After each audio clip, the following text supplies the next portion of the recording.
কান্তারা 2 সিনেমার কলাকুশলীদের বিপদ যেন কাটছেই না। দুইজনের মৃত্যুর রেশ কাটিয়ে উঠতে না উঠতেই সিনেমাটির আরেক তারকার মৃত্যুর সংবাদ শোনা গেল। কান্তারা 2 সিনেমার শুটিং চলাকালীন সময়েই মারা গেলেন কৌতুক অভিনেতা নিজু কলাভবন। গণমাধ্যমের সূত্র মতে কর্ণাটকের শিবমোগায় কান্তারা 2 সিনেমার শুটিং চলছিল।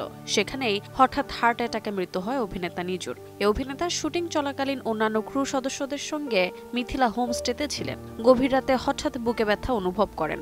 পরে তাৎক্ষণিক অ্যাম্বুলেন্সে করে হাসপাতালে নেয়ার সময় মৃত্যু হয় তার।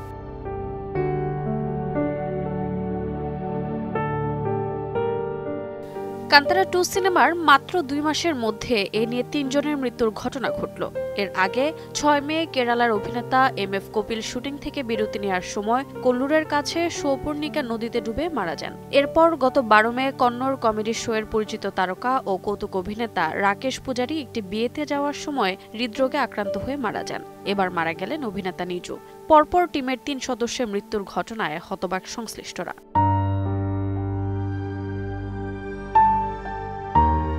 রোজা চৌধুরী, সময় সংবাদ।